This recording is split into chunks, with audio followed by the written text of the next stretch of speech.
Hey, this is Tami Gaines, and I am so excited to welcome you to my first podcast of Tami Talks, Gab, Grub, and Growth. And I've been chatting up the podcast for the last couple of days because I've been like having this really great spiritual buzz about it. And somebody said, "What's it all about?" So I thought I would tell you, sort of give you a framework, and then introduce my very awesome guest for today. So what I'm trying to create, what I will create is a space that feels like your favorite kitchen growing up. And I'm sure everybody knows what I'm talking about, whether you were home or at an aunt's house or a grandmother's house. At some point during a gathering, whether it was a holiday or a backyard party, there would be a random group of people that just ended up in the kitchen talking about whatever, like your Uncle George solving the world's problems on, international mystery. Um, and when you got in the kitchen, it was like a place that was like the cone of silence was there, and it was real raw talk. And usually there was elders at the table and there was young people at the table, and they were learning from each other about how to just survive the world. So this is Gab, Grub, and Growth, because we're gonna like sit in the kitchen together, pull up a chair, sit down at the table, and talk about stuff, particularly personal stuff, all with an eye toward being more resilient. Um, and I'm gonna get into a bit about what resilience is, but again, I want to thank you for coming and joining us. Our table is huge, so all are welcome. Grab a chair, grab your favorite beverage. It's lunchtime, so grab your lunch if you want. But let's get started. So first of all, I want to thank profusely Brian Johnson. Are you out there, Brian? Oh, stop it My now. my brother from another mother. All right, Brian. Oh. All right, Mm. I'm gonna do like just very quick, and then people will just learn to love you as I have. So, look, everything happens on purpose, right? I was in a meeting that I did not want to go to for an event I was trying to figure out how to support because I wasn't quite in alignment with the entire thing. But Brian was on that call. He was one of like the 15 people on that call. And during the hour conversation, I just kept saying, I got to meet Brian Johnson. I don't know what he's up to, but there's something about his vibe and his authentic nature that I wanted to connect with. And so we did. We talked after, right, Brian? Do you remember? Oh yeah, I remember. It was a great conversation. Oh my God. I felt like I knew you. I was like, I don't know why I felt compelled to like reach out. But anyway, Brian is has a business development background, but more importantly, he's created it. He's created this platform called Solivity, which to me is a really positive alternative to all the other social media networks that are out there. So, Brian, thank you for the opportunity to be a host on Solivity, and also for letting me take this ride with you. Oh, absolutely. This is what it's all about, Tammy. I mean, you're bringing some noise and funk to this too now. I mean, um your attitude, how you want to help people, um what you see is what you get with you. And I love that about you. Yeah, so real quick, because some people are going to be new to jumping on here, can you give us like a 1 minute sort of snapshot of why Solivity is so amazing and why you created it? Okay, so really quick, because I don't want to hog Tammy talks. Mm-hmm. Um, at its core, Solivity is a inclusive, diverse community, and a media network that supports people in creating and living their best life today. And how they do that is through living their passion, which is something that they love to do, turning that into service, which is purpose, and then creating their life from that, which is living.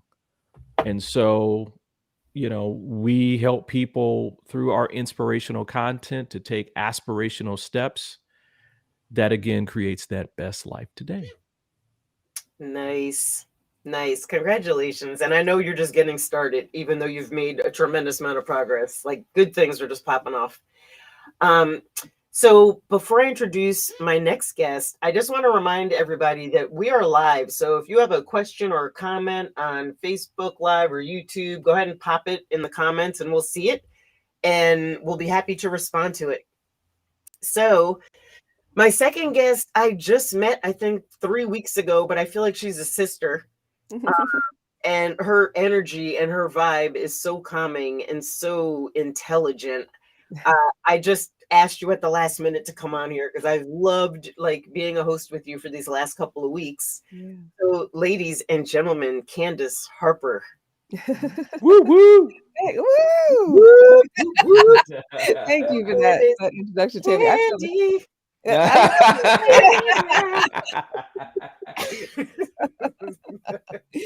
I feel the same way, Tammy. Yes, we only met 3 weeks ago, but like I was telling you earlier, when you call to the universe for something, it comes. And I was like, I need to meet some more women who are up to some things and, have that same kind of energy and have, like you say, resilience and, people who, they say you are the 5 closest people, the 5 people you spend the most time with, right? I'm like, I need some more quality people in my life. And then you showed up. Yeah, absolutely. No, and I love your focus on relationships and love and loving yourself most of all. So we're gonna, I want to do a deeper dive, obviously, as we get into it. But Candy, for people that don't know you yet, what's like a 2-minute, like how do you help people? Okay, so like fundamentally. I help BIPOC plus professional women create a love life that loves us back. And the reason I say us is because we're all on this journey of learning how to create what we need. And the way I do that is with a 3-part framework of heal the past, love yourself unconditionally, start your love life over from a clean slate.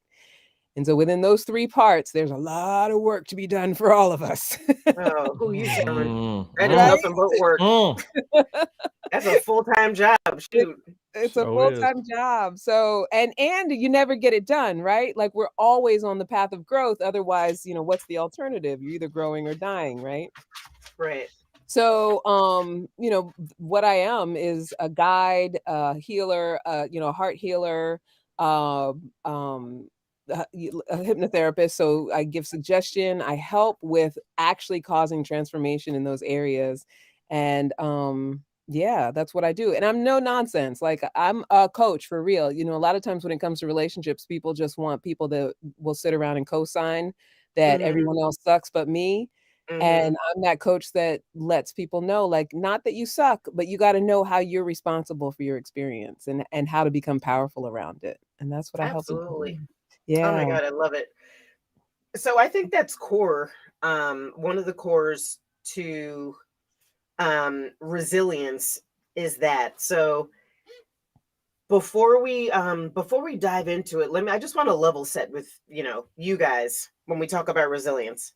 And I do think resilience means something different to everybody, and I do think it might be informed by your life experience. Yeah. So I've had a lot of adversity in my life. So when I thought about, back in July, I went to the Bahamas for this conference, and I was sitting at the pool by myself thinking about, boy, I've like really traveled a long, windy road with lots of potholes, but I keep bouncing back. So maybe that's like what I really want to focus on. And it came to me like, that is what I really want to focus on, is teaching people resilience, because I believe resilience has a ripple effect. So stay with me on this one and feel free to chime in. If we could create more resilient people, then we could create more resilient families. And then we can create more resilient communities. And eventually that has a ripple effect. And communities are both individuals and businesses. And it has a ripple effect that goes out that could create a stronger world. And maybe we wouldn't see like most of the nonsense that's going on right now. Yeah. Whether it's like stupid weather balloons or, school shootings, shootings, you know what I mean? Like, yeah. So I'll stop. Like, That's sort of my mission. I believe that we could create a ripple effect if we create more resilient people. 100%.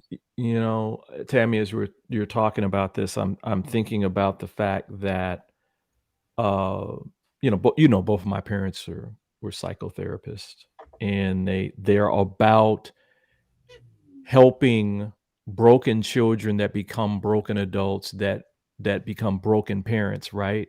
And that bring up broken children or non-resilient children. And I was thinking about the fact that when you were talking about this, it's like, man, how wonderful would it be if people throughout the dysfunctional ways that they cope and create and had in their lives more positive and practical and progressive ways of coping, which become the legacy that they pass on to the next generation, their next generation of children.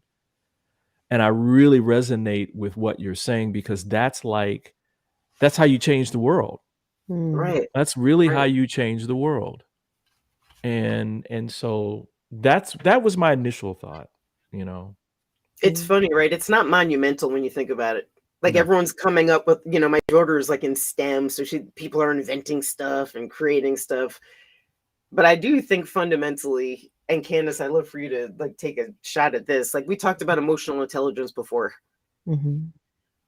Maybe that's more powerful than anything, any sort of invention you can come up with, is just teaching people how to grow through their challenges. Yeah.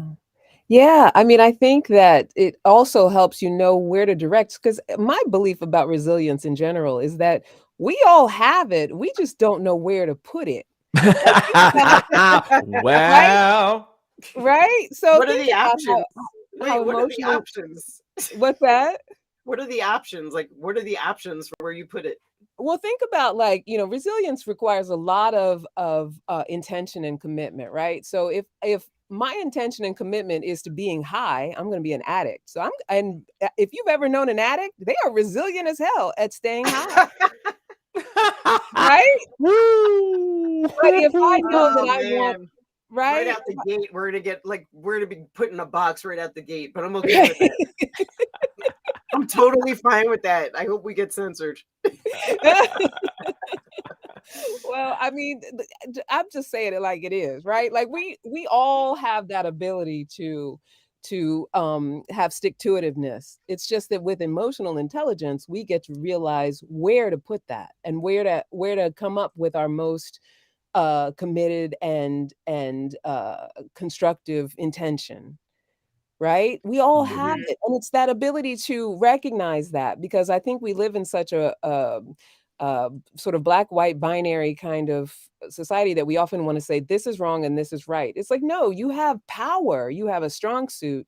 You just don't know where to apply it. So once we get out of that mindset of, what I'm doing is wrong, and start to understand that how I'm going about it is right, then we give ourselves that gift of resilience. And that's the emotional intelligence. Like, why can't I put that towards getting an education? Why can't I put that towards, loving my children? Why can't I put that towards something that's going to build, financial wealth in the future, rather than, staying high or staying committed to gossip, which a lot of people are, which I know that sounds minuscule, but a lot of people commit their lives to that, Interesting. Okay, so I, like, remember the old days, point counterpoint?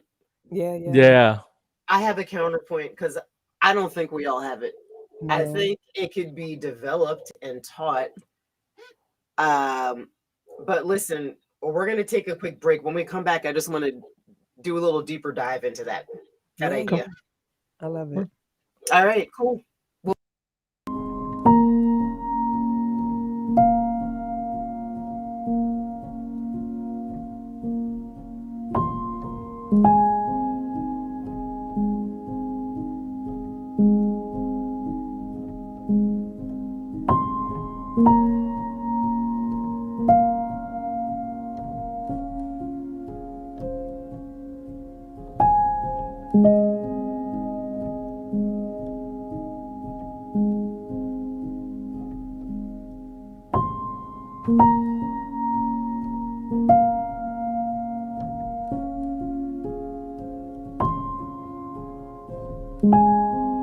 You can find all the Satonic products at our Go shop on Solivity at go.solivity.com now. Shop for beauty products, skincare, hair care. It is all there at the Go shop. Go shop Solivity. Hey, welcome back. Welcome back. Welcome back. Welcome back. He talks, grabbing, grub, and grub. Thank you very much. Have a great show. I'm done. Tip your weight. So, listen, I want to kick something around because I was having very conflicted feelings, Candice, when you said like we all have it in us. Yeah. I don't know. Okay, so I have people in my circle that come to me to tell me their problems. And number one, I can't decide if they're trying to solve them or if they just want to bitch. Yeah. Those are two very different things. And the people that are just coming to bitch, like I just literally have to just like bite my tongue for the duration of the conversation. Those people don't have any built-in resilience. They have like some other different muscle that seems to work. And in the face of a challenge or an adversity, like their go-to is like, wah, wah, wah. Yeah. How, like, you know, Well, and Brian, I mean, know you know people like that too, but. So my question would be, just for the context of this conversation, like what's distinction are we making about resilience? So are we making it that resilience is only something that you're putting towards positive things that work? Are we making it something that it's just being able to stay committed to what your intention is? Okay, so that is an awesome question. So these are just some phrases that come to mind for me when I think of resilience. And there's like, you know, I could do a much deeper dive, but at the end of the day, like to me, being resilient is being able to recover quickly from difficulties or from challenges. Got it. Like, for example, we've all seen people in the airport. I was with my kids flying someplace, and there was a guy in front of us with his wife and little son who was probably like 5. The dude missed his flight. Like, I don't know what you're arguing about. Like, your flight left at X, the gate closes at Y, and you just showed up. Right. So he was cursing out the woman behind the rep behind the, like when I say cursing out, like I was embarrassed. Like I told my kids, like, go wait over there. Yeah. And then I was like, how do you, like at the end of it, he just looked at me. I was like, how do you feel now? You still missed your flight and now you've embarrassed your family and personally like embarrassed my kids. So being able to recover quickly from difficulties. You guys want to talk about that for a second? Because I have 2 more that we can like chat about. But that, come on. You can't let everything in life take you out at the knees. Yes, I agree with that. Absolutely. And I do think there is that level of being able to recover and pivot and flow with life. But I also think that like when we're talking about resilience as a way of life or as a way of being, I think that understanding that I could be like in that moment, he could have said, if I pivot, I might be able to solve this problem, right? And he wasn't behaving with resilience in that moment, but that doesn't mean that it doesn't exist within him because he was committed to acting ugly about his own irresponsibility. Do you know what I mean? Yeah. Brian. She's such a good person. Yeah. Go ahead, Brian. What do you say?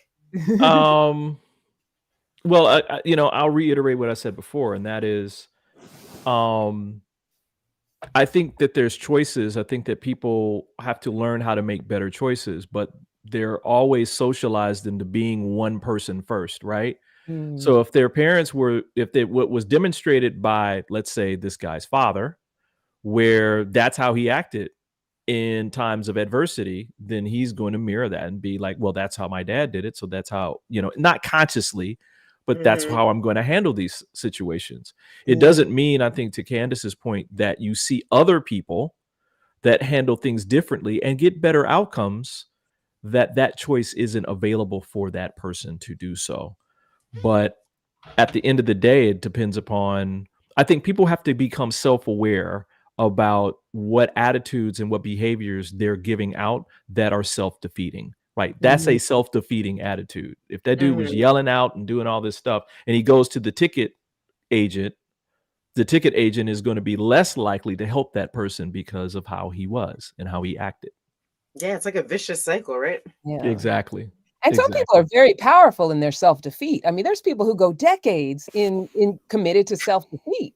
Mm-hmm. And that takes resilience, like to keep up with that kind of like, is the word resilient, or is the word like determined or tenacious? Like resilient to me is like, it's about bouncing back. It's not about like stick-to-itiveness. Gotcha. Right. I get that. Right. But I think they're two sides of the same coin, right? Yeah. It's like that being strong in the face of whatever it might be. And sometimes whatever it might be may not be workable. I mean, the idea is that you want to put that resilience towards workability. Because if you're, staying strong in the face of something like this is, I'm a hard-headed person. I could be very stubborn, right? So, and my father has always told me that too. So it's like, I could be very stubborn about things that just aren't working. Right. And I keep bouncing back, keep coming for it, keep coming at it. And just, it's still not working. So well, I think, go ahead. No, I love what you just said. I'm totally stubborn, although I've gotten better as I've gotten older. Yeah. But it sort of leads into my second concept of resilience, which is, Brian, it's having the mental toughness that drives us to find more reasons to win than excuses for losing. Ooh, well, I think maybe that dude in the airport, maybe he was resilient because he had mental toughness. Like he was single-mindedly going to take down that entire travel agent. Yeah, and I mean, miss his flight and still not be able to be booked till the next day. Yeah, I mean, there's times at which there's power in letting go. There's real power in that, where you're in a situation that it makes you feel uncomfortable, like this flight, whatever, and you're trying to get through this. And there's real power in just relaxing and saying, you know what? I don't need to be a bull in a china shop. I can relax with this. I can find out the information, and whatever works is the way it's going to be. And that me forcing myself upon these other people is not going to change an outcome. I think that's part of that male machismo kind of crap. Although women do that too. Well, and again, women definitely have that capability. Yeah, but I look at it as, where did that come from? That came from a patriarchal view of how things are supposed to be, where you have to fight for everything that comes your way. And I don't mean like battle, I'm talking about fight. And that never leads to a good place. It never leads to a good place, because you're always feeling as though you're in that fight or flight, that you're going to missing out on something. Yeah, that's such a good point. I was in so this is a theme that I had not picked up on until the last year, but I was in Cincinnati with my twins because my son was having surgery. And we went to Kroger to buy something, and it was the wrong something, and I was trying to return it. It was taking forever. And I said, I wasn't screaming. I was like, could you just go get your supervisor? I just want to get this handled. And then Bria, like my 16-year-old, was like, how do you think that made her feel? Wow. I was like, I don't know. I'm trying to get out of here. I think there's this whole idea of, like Brian, what you were saying is like, I don't know, maybe we shouldn't be driven for all causes. Like that would have been an easy one for me to walk away from. But I was just tired. I was like super tired. So yeah, I think it's all a very interesting conversation, but let's do this. Let's take another break, and then we're going to go into the home stretch. I have more to you guys. 6 years ago, when I started Solivity, my vision was to support everyone in improving their life through the discovery of their passion and purpose, so they could become the best version of themselves, to battle fear and ignorance, and create a better world today. Get inspired to live your passion and purpose. Visit Solivity.com now. Hey, welcome back, Candice and Brian. Yo. Yay. You guys are so amazing. So I'm going to get personal for a minute. Yes. Because I believe our life is our classroom. So if you don't want to play, you could totally tell me that. But I know you're going to play. I know you're going to play. Uh-oh. Okay. You ready? Here it comes. Yep. So the last, for me, one of the big pillars of resilience is developing your ability to spring back into shape, but not just spring back into shape after some adversity or in the face of adversity, but coming back better. So, growing through your challenges, not just going through them, which is what I say all the time. So I want to ask you, what is the most difficult challenge you've ever had to face, or one of them? Maybe it's not just one, but one of them. And what helped you spring back into shape? Wow, that's a good one. That's a good question. Yeah, it sure is. Really got a good question. Yes. Yeah. Well, should I jump in and go first, Brian? Are you absolutely okay? Because I think Brian's running into the garage right now with his cat. Right. I don't want to answer any parts of the question. So I've been known to be an oversharer, but as soon as you're asking that question, especially as a relationship coach, how I came about really focusing on love and relationships is, having dealt with my own hardships around it. And it was later in my life that I went through a serious emotional mental health challenge that was just completely unexpected. And it was around a lot of things in hindsight, because we were talking earlier about how my mom, she had dementia for about 10 years before she passed last year. And just some things had just shifted in my life that were just so unexpected. It seemed to happen all at once. I'd been working in television for years and I got laid off, from probably the most well-paid, biggest job I ever had. And that was somewhat unexpected. And after, I don't know, years of working 16, 17-hour days, to go from that and not really building anything else in any other part of my personal life, that was like an identity loss.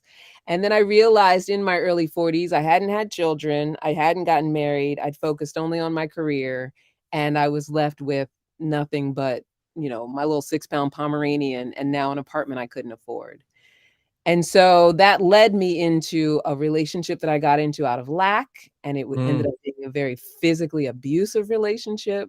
I had 3 miscarriages during that relationship, full mental health breakdown. I was diagnosed with depression and anxiety 3 separate times because I kept not believing it the first couple of times and going back to, how I was navigating my life, which wasn't very well. And it took probably a solid 4 or 5 years of just really being like dark night of the soul, just no idea of how to even begin to climb out of it, and just things just not in any way looking like I'd ever thought they would in my early 40s. And I think that what brought me out of it was I got to a point where I found myself in a position that if my mother knew that I was in this position, I ended up, long story short, I got into a fight with the abusive partner at the time, and he left me in some terrible neighborhood in the middle of nowhere in Queens with just the cocktail dress I was wearing and a pair of flip-flops because I had changed my shoes in the car. And I was at some gas station. I had no idea where I was. I had nothing on me. My phone was dying. And I was just in a desolate position after, 20 years of living in New York City. Out there, and physically bruised up and beaten around. And, we'd gotten into a Ike and Tina moment in the car. Woo! I can laugh about it now, but No, yeah, in that moment, it's not funny. It's not funny at all. But now I'm at the point where I can look. Yeah, have you? Unfortunately, yes. Yeah.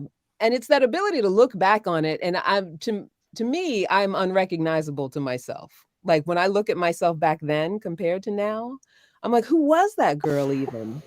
But what snapped me out of it was just something said to me, if your mother saw you right now, like she didn't raise you to be in this position. Right. By Right. any stretch of the imagination. And now here you are, your life in danger. Like this is not you. Something just said that. And I found my way home, and then the trajectory started to change slowly but surely. And I got out of that relationship. It took a few more months, but I started, I joined a women's healing circle. I got support, I got help. It took a minute. I got therapy. Mm. Yeah, so but that's all. I mean, we can laugh about it, but you name some really specific things, and then Brian, I'm gonna jump over to you in a minute. So you talk like this is a good conversation to have. You talked about getting therapy. You talked about joining a circle.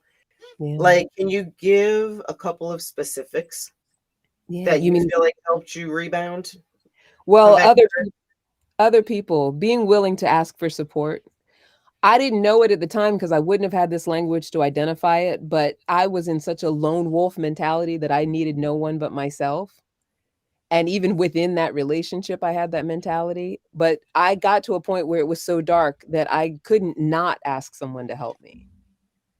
Like I had, even that very night, I had to beg the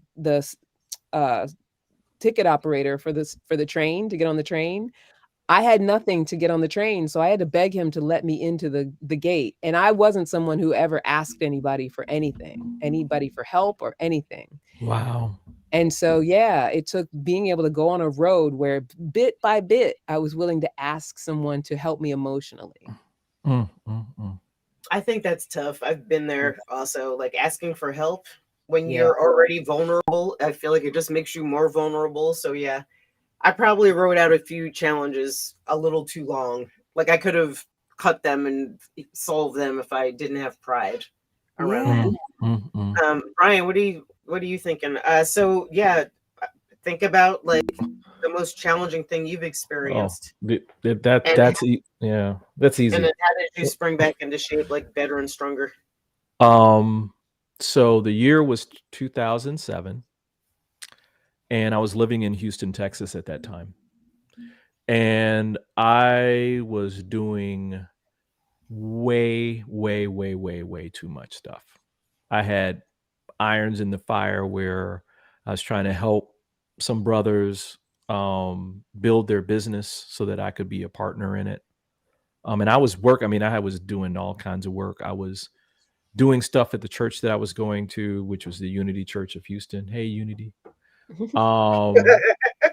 And I was also, moonlighting, still doing music. And the company that I worked for, things kind of turned where I had said for a long time that they needed more staff, and they didn't get more staff because they wanted to make more money with less staff. And so they were depending upon me to do different things because I could do the technology things. And long story short, I got very, very ill. Where you know how it feels like you come down with like a flu or something like that. But it never got, but it didn't get better. Right. And it got so bad that, I had lost all kinds of weight. The doctor who I was seeing at the time, this was all within a month, by the way. The doctor who I was seeing, we did a CAT scan, and they saw some different things that were in and around my liver. And she called me like the day after the CAT scan and said, I am concerned about you. Now, when a doctor says, I'm concerned about you, you kind of take notice. Because up until that point, I was like, okay, I'm weak and I can't really walk all that well, but it's not that bad, right? Being mannish. And it didn't dawn on me how serious this really, really was until I got to the hospital. And it was the moment where I literally asked, that question came into my being, are you ready to go? Talk about a hard moment to deal with. And of course, at that point I was like, no, I'm not ready to go and all this. And I mean, this was a 4-month journey for me, where I was that ill, where I came out of the hospital and went back, and came out of the hospital and went back. Long story short, it was a huge bacterial infection that I had gotten that was on the outside of my liver. Luckily, it wasn't inside; it was on the outside. Do you think it was spiritual, Brian? Very much so. Very much so. I think that what I needed to learn was that it's okay to say no to stuff. It's okay to ask for help. And it's okay for, at the baseline level, to admit that you're not happy and to move on. And so I had a huge support system. The main thing that started everything was, while I was in the hospital, I did deep awareness meditations and journaling, and that helped me invite people in to help support me through all of that. So that's my little thing. That's not a little thing. That is a huge thing. Yeah. Now that's big. And I've done that journey with my son, not for myself, but being in and out of the hospital for the better part of 5 years gives you a whole different perspective on how you want to live your life. But, so let me ask you, what, coming out of that, anybody that's sort of going through something similar, what would your life hacks be? How did you come through that better than when you went into it? If the first question is, why did I create this? This isn't something that's just happening to you. It's happening through you. So why did I create? The first life hack is asking yourself the question, why did I create this experience in my life? And be brutally honest with yourself in terms of what comes back as the answer. And let that answer be okay. Yeah. That's a lot. It's interesting, and I know we're running out of time, so we could talk about this when we grab lunch next Monday. Heck yeah, please. But there's fundamental, I think the first step in all of this, whatever your journey toward resilience is, it's basically awareness of what your current situation is, and not seeing it worse than it is, not seeing it better than it is, but just literally embracing it as it is. And I sort of think that's the step that most people have trouble with. Absolutely. And also too, just knowing that, this is what we came here for. I think it was Brian who said in one of our conversations that we're in a meat suit, right? So we're these beings that are walking around in these organic vehicles, but we came here for all of it. Right? Right. Good, the bad, all of it. That's what we're here for. And it's not that we necessarily are asking for bad things to happen, but, when they do happen, the understanding that this is the experience of life is part of what I think supports that ability to say, okay, so then what's there for me? What else is there for me? What else is possible? This is not forever. Right. Yeah. Right. Oh my gosh. There's so much more to talk about. Yeah. Listen, I want to thank you both. I love every conversation that we ever have. Candice, there's people that are on this journey, and right now they're thinking I've tried everything and I can't do it on my own. I need some support. So I am going to encourage everybody to do some research on your one-on-one coaching. Yeah. Which to me is the fast track, right? Yeah. You could do groups, you could do webinars, but getting one-on-one coaching is absolutely phenomenal. So who do you feel fits into that mold? Who's ready? Who's ready for you? Yeah. So, I say BIPOC plus professional women, but specifically if you are at that point where you're I've tried everything, I'm done with this. And I know for sort of elder millennial women of color, there's sort of an air of like, men are trash. Like, I've Oh, been through man. all of it. I'm tired of it. I'm working on myself. And, we work so hard on ourselves and, doing all the right things. And I'm achieving as much as I possibly can. And I still can't find someone who aligns with me. And so if that is your position right now, I'm the person to work with, because there are things to move out of the way. And it's not about fixing ourselves. It's about just that understanding of knowing how to find alignment with another person. That's so powerful and so lovely. And I'm looking forward to having you back on future shows, because I do think having a healthy approach to our relationships is a really big part of resilience. Yes, definitely. On so many levels. Being in a relationship is a big part of resilience. Yes. And by the way, that relationship, whether it's with a partner or your children or your ex or your parents and your siblings, like, relationships intertwine all of the net that becomes resilience. Yep. So super excited to have you on to talk more. And then Brian, in all of your like visionary, amazing mind, tell folks. So obviously, I'm on at noon. I'm a lunchtime podcast, so we could have Grub together. But you do wake up with Solivity. So can you tell people what to expect and how to find it? Absolutely. So you can watch This Morning with Solivity every morning at 8 a.m. Eastern. And of course, you can catch both of these two dynamic women with me specifically on Fridays. It's like that fantastic Friday kind of Friday kind of thing going on. But yeah, we're having real conversations, just like on Tami Talks. I mean, I think that's the start of everything. And so I'm just happy that you're part of our family and that you're having these talks about how to be strong and be good. I mean, that's what it's really about. Yeah, absolutely. Thanks, Brian. Thank you. You're welcome. Andy, I'm so happy you guys were on with me today. Listen, I am looking forward to seeing everybody next week for lunch at noon. Tami Talks podcast on Solivity, and have a powerful week. Have a fantastic week.